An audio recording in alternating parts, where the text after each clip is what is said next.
Hi, this is Tony Miller reporting from the U.S. Book Show. I'm here today with Alexandrea Weis, a multi-award winning author, screenwriter, advanced practice registered nurse, and a historian who was born and raised in the French Quarter of New Orleans. She grew up in the motion picture industry as the daughter of a director. Alex is a member of both the Horror Writers Association and International Thriller Writers Association. She is also a certified wildlife rehabber with the Louisiana Wildlife and Fisheries and rescues orphaned and injured animals.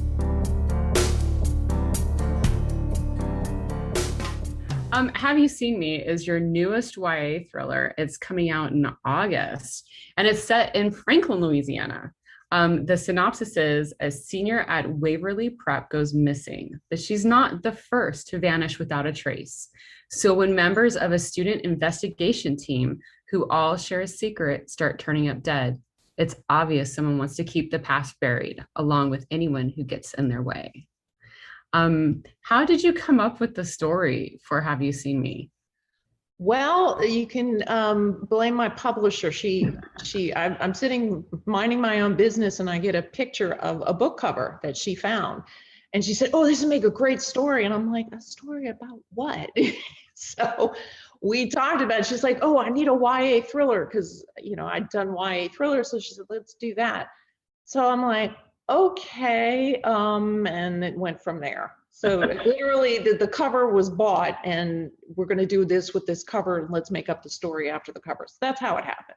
Well, I personally have seen the cover, and it is a beautiful cover. I probably would have done the same thing. So that vibe, yeah. Exactly. You have wrote YA thrillers before. What do you like about writing YA thrillers, and what do you find difficult? What I love about all thrillers is the pace. It's there's a way you write different things. There's a way you write romance, and you're expected to put certain things in there. But thriller's a lot of fun because you got to keep the action going, and you're moving on in the next scene. But you still have to worry about the characters, because you could care less if they're dead if you don't like them. So right. That's what I like about thrillers. I like that the nuances and the speed, and also developing the characters. You're learning about these people as they're going through hell. That's what I enjoy most about it, is the quick pace of the writing. It's fun. As far as the other end of it, what I don't like about it is I can't curse. I mean, I'm from New Orleans, okay? So, 4-letter words are a large part of my vocabulary. So, and then the editors go, "You can't say this word, you can't say this word." And I'm like, why not? Because it's YA. And I'm like, there's teenagers on the street cursing more than me. So, and they're like, no, that's one of the downsides. It's, for me, it's, you want your characters to yell out what they're thinking, but you can't necessarily do it the way you want, as with all the 4-letter words. So that's one of the downsides for me. So you have some very unique ways of killing off characters in Have You Seen Me? How did you come up with your methods, and did you have to do a lot of research for this book? First off, I'm an RN. I'm an advanced practice nurse. So I've had years of experience in ICU, and I've seen all kinds of ways for people to go. But for me, writing, especially with this book, it was finding ways to kill people off in ways things that they liked, things that they loved. Like, one guy's a runner, so we have him, run down by a 4-wheeler and beheaded. Another guy's in, one of the girls loves horses, so it was finding some, way to kill her with a horse. Probably the most, and I did a lot of research on all of them, probably the one I did the most research on is killing somebody in a library, which is rather hard. But if you have an archives, which I found out, there's different fire systems for the archives that suck oxygen out of the room and blow CO2 in. So if you're locked in, you suffocate. So that was a fun thing to learn about. So it was finding, it's easy just to stab somebody and they're dead, but you've got to find intriguing ways that go along with the character that make it mean more. So for me, that's where, I learned so much about archival fire systems. I felt like I was an expert on it. Maybe you have another career coming. Archival fire marshal. I'm telling you, between the CO2 and now the new potassium ones, it's like, whoa, this is, so it was fun. So the setting of Waverly Prep adds so much to the story. How'd you come up with the setting of the school in a historic house plantation with the headmistress living in the old home? I actually went to a school that was, it was a horse plantation. They raised horses, but there was an old plantation home at the front of the school. And the headmaster, or headmistress in this case, lived in the house. It was part of the perk of being in the school. So I took that, and it, still in New Orleans, St. Martin's Episcopal, yeah. It was still there. It's still on Airline Highway, and the house is very iconic. So for me, that was an easy fit, especially in Franklin, Louisiana, which is along Bayou Teche, and all on through that river and everything. And there's so much history in that area. It's the only place where there was an actual Civil War battle in Louisiana. So I tied all of that in, and I'm a history nerd. So taking all that history and weaving it into the story was a lot of fun. So that worked. That sounds fantastic, as a matter of fact. Cool. And I noticed it's called a Waverly Prep novel. Are there more books coming after this? Can you kind of Well, I can't toss all that history out the window without throwing in more books. Yes, I just finished writing it. It's called Things That Won't Stay Buried. I don't even know the title. And I wrote it. Don't ask me the title. But yes, we just finished writing it. It's going off to get looked at. But there will be more books in this series, and we're getting into treasure and pirates, and more people die, of course, in unique and fun ways. Well, yeah. it's Bayou Teche, and that's Jean Lafitte territory, and with all those houses, and of course there's the Chitimacha Indians are all along there, so it's all woven into the story. It was fun. It's just fun to write books like that. It sounds amazing. I love the whole pirate aspect in Louisiana. I think that's going to be amazing. Oh, honey, Jean Lafitte, you can't swing a dead cat without hitting something he stayed at or buried treasure at. Down here, it's all over the place. I'm now gonna have to go look for buried treasure. You have me completely fascinated now by buried treasure, because now, buried treasure. You want to go find buried treasure? Get a truffle dog and go dig up truffles. They're worth more than the buried treasure. Well, I don't think my dog is at that. I didn't even know they had truffle dogs until somebody said, "Oh, they're truffle dogs. They're not pigs." And I'm like, "What are you talking about? A truffle dog?" Yeah, somebody sent me a video of this cutest little fluffy Bichon something digging up truffles at $10,000 a pop. I'm like, "There's a buried treasure." Yeah, there you go. You also have another YA thriller series called the Saint Benedict series. Book one is Death by the River, correct? And it's also set in Louisiana, as many of your books are, which I kind of love that about it. Louisiana dark secrets, golden boys who aren't necessarily who who everybody thinks they are. You and your co-author, Lucas Astor, have Death by the River, right? Which is what we were just talking about. Mm-hmm. And a forthcoming, highly anticipated sequel, A River of Secrets. Can you tell us a little bit more about that? Death by the River was the first book in the series, and it's, like you said, Beau and all the horrible things he did. And the second book is the aftermath of Beau's victims and how they are functioning. But Beau also belongs to a powerful family that's run by a father, Gage Devereaux, who wants to protect the family name and keep what Beau did a secret. So it's him interacting with the girls that Beau hurt and what happens to all of them. And it's an unfolding, it's really an unfolding of a sick family who have kept a lot of their dirty secrets. And Beau's storm of terror in the first book is actually a slow unraveling. And to me, that's what the whole series is. You're microscopic, looking at Beau and what he's doing, and as you pull back in each book, you're seeing more and more of what the family is. Oh yeah. Just, and that Beau, it wasn't just Beau. This is, years of the family and what they've done. And so that's really where it's going in the whole thing. But there's, the characters in that I love. I just really love those characters. So they're continuing on. It's kind of like a pyramid. You have the start with Bo, and then it's just going to gradually grow out. That's really interesting, especially, you always, with Southern Gothic stories, those Southern families with their secrets and their Oh yeah. cousin in the cousin in the attic and Yeah, but all kinds of. it's I guess because I'm from here and I grew up in the French Quarter, and everywhere you are down there, there's a story about a family or something, and that kind of all gets you absorb it, and so that's why a lot of its Southern Gothic thrillers really crept into my writing. And to me, it's fun, you know. Oh, I love the stories. They're perfect on the thriller part, perfect on the horror part.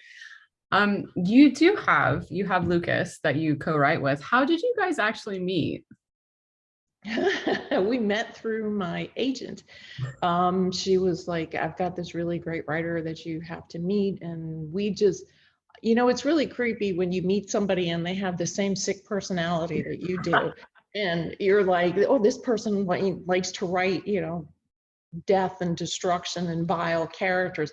And we really think a lot alike in how we write and approach these characters and approach these stories. So it's a very good fit with the two of us. And we really enjoy coming together on these stories and where are we going to go and stuff like that. So I think she just saw something in his writing and my writing and said, I got to put these two people together. I like that. I like when there's just that synergy and it just works really well. And you just kind of meld, and it's more like you're one person writing with two different brains. It's perfect. Yeah. Exactly. And we think the same way, and especially the darker the better for both of us. That's really, fantastic. Yeah. And that's what I really enjoy, working with him on stories. And we have more stuff coming down the road. So I'm intrigued, and I'm gonna ask you about that in a second. Okay. So Death by a River has won a lot of awards. It's made the top 8 on the Red List, and it ranked top 14 out of 51,000 projects. Yeah. Including thrillers. That's amazing. Congratulations. Thank you. That is fantastic. It was very surprising. Really? Yeah, it was very surprising. I really thought we were gonna, because it's such a dangerous subject.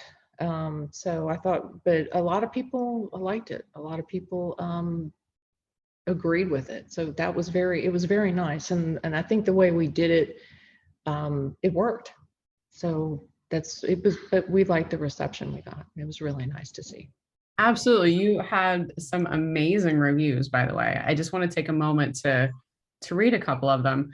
The first one, and I really like this one because it's also links to one of my all-time favorite books. It's a psychological portrait akin to The Lord of the Flies. Yeah, I like that one.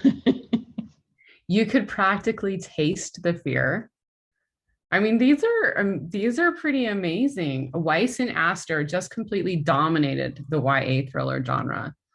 Nothing can prepare you for what you will find within these pages. I like that one because it's very mysterious. And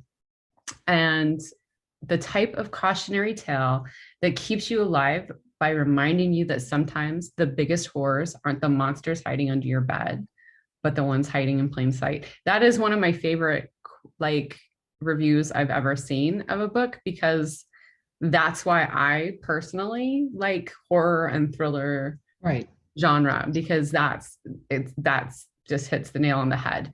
The kind of skin crawling, queasy feeling in the pit of your stomach story that needs to be told and demands to be read.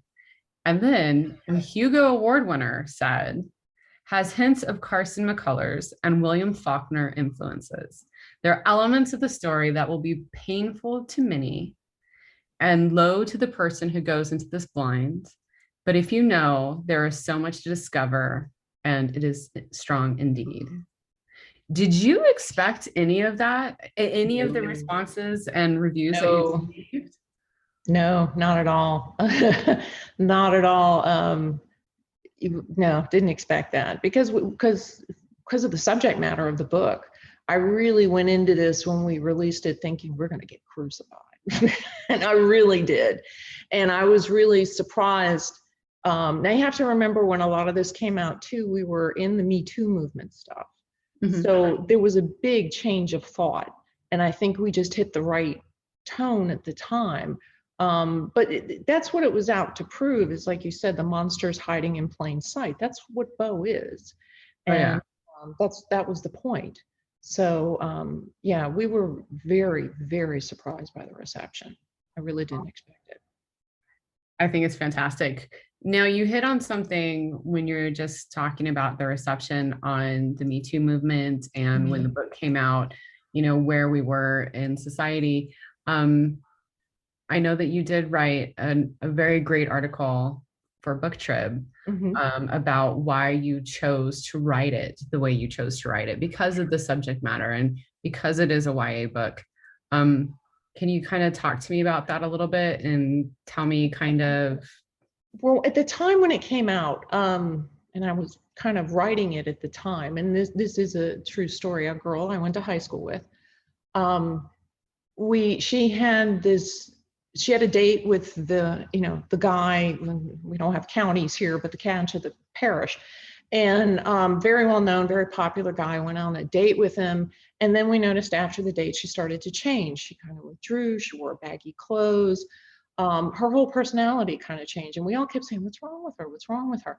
Never knew. Well, right before this book came out, she went on social media and said, "I was drugged and raped." By this guy, and it took her that long in her 50s to admit that this guy did this to her. And I thought, this needs to be a warning to girls that the perfect guy, the wealthy, smart, good-looking athlete, he's not what you think he is. And so that's what we were really trying to broach with this book. And I think that's why it resonated so well, because of all that, because of the change, and because of so many women, like my friend from high school, came out and said, this happened to me. And started learning about a lot of women I knew that this happened to, which is sad. But you don't change until you know. And I think that's what happened. So in that sense, that was kind of a motivator for me to say no. Some writers might have said, no, this is too much. We need to tone it down. And I was like, no, he's a monster. Let's show him as a monster.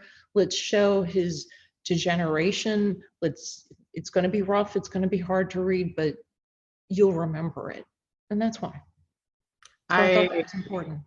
I think that it hit just right at the right time. And it is an important story to tell, because there are so many women in society that, this has happened to. They thought they were going out with the it guy, and then it just completely did not happen the way they thought things were going to happen. And I think that's it. Kind of, when these types of stories come out, it kind of gives us a little bit more courage to come out to tell the stories, because then it's not normalizing it, but it's normalizing the storytelling of the situation, I think.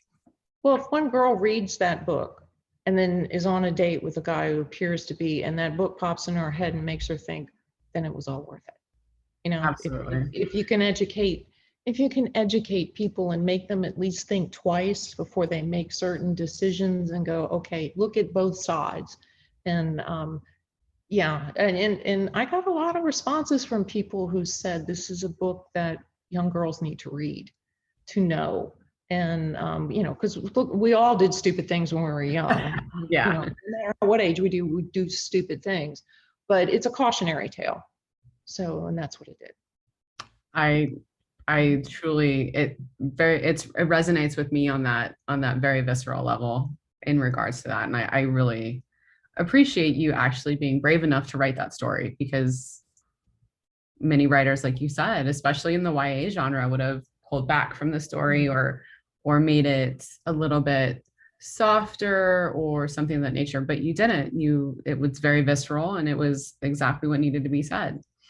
But I want to talk about A River of Secrets for a second here, because we're going to be visiting the Devereaux family again, correct? Yes. And there's going to be a handsome stranger coming into the picture. Yes, there will be a new handsome stranger coming in, but he's not going to be like Beau. He's not going to be the catch of the parish.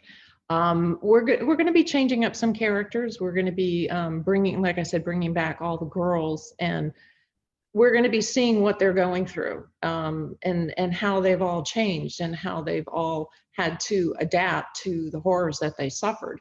So we're going to be visiting them. We're going to be, of course, seeing, Gage and Elizabeth and the whole Devereaux family and Carol and all of them. And we're going to start seeing more of interaction. Whereas in the first book, we saw a lot of Beau and how he was with the girls.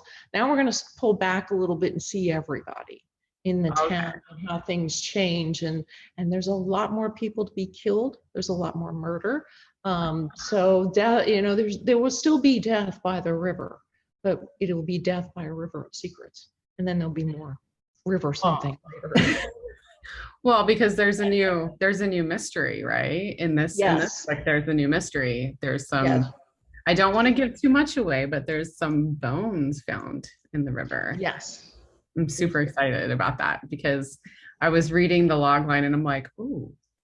Yes, there will be bones found at the river. There will be all kinds of things found at the river. So But I do it's know Louisiana. We got everything in the river here. alligators, Oh bones. God. We had everything.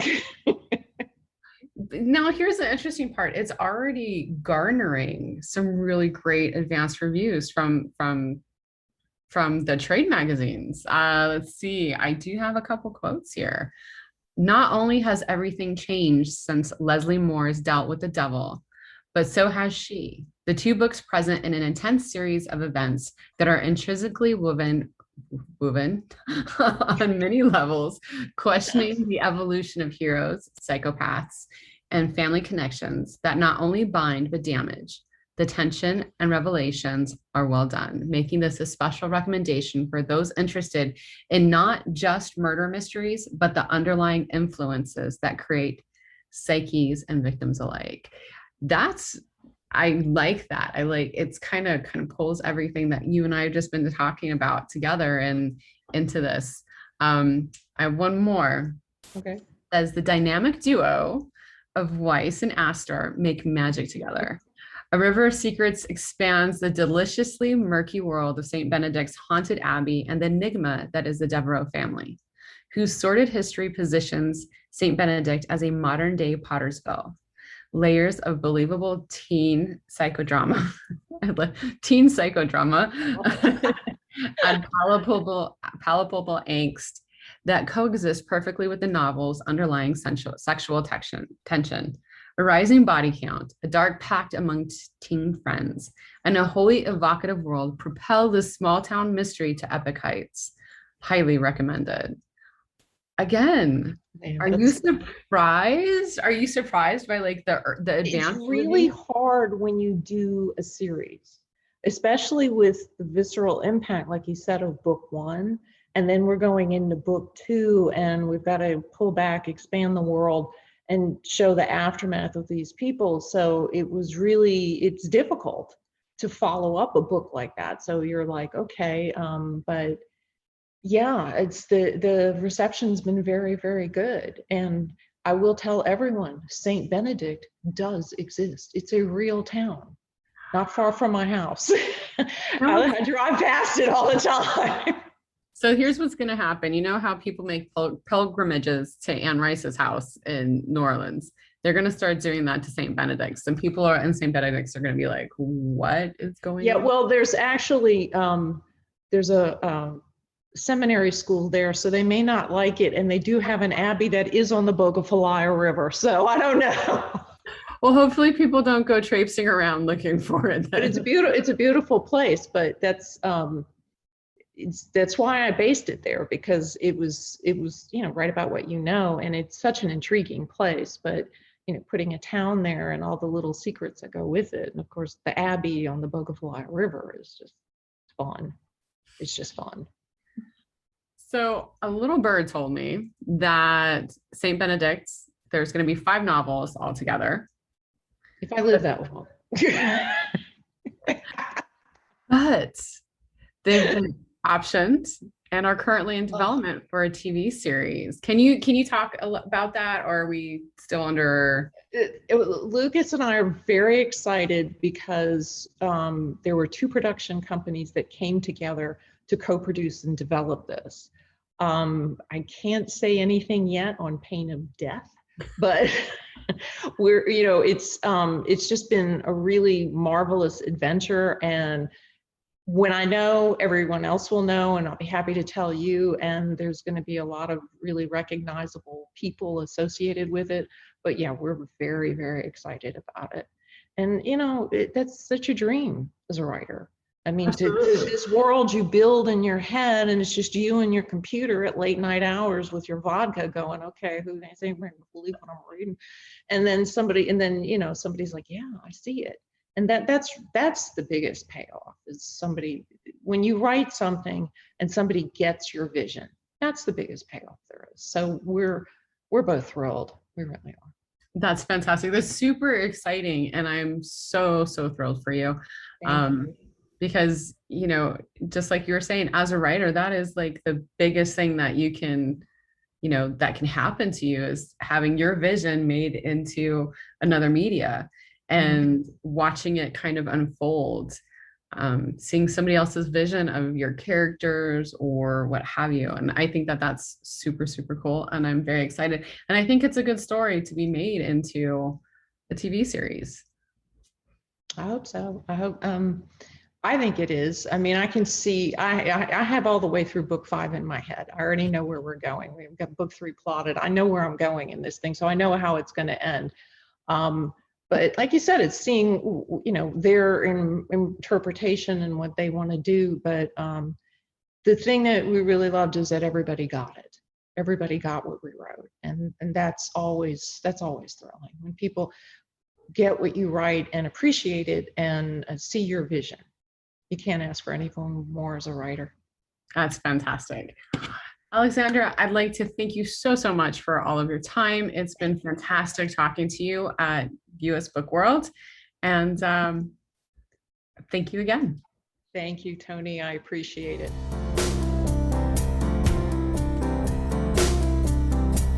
Whether writing solo or with her co-author Lucas Astor, Alexandrea has a knack for mixing murder, history, and family secrets. I'm looking forward to some big news from them in the future. This is Tony Miller signing off from the US Book Show. Alex, do you have anything to say to our listeners? Hi, I'm Alexandrea Weis, author of the YA thriller Have You Seen Me?, a Waverly Prep novel, and co-author of the St. Benedict series with Lucas Astor. You're listening to GeneTheBookNerd.com.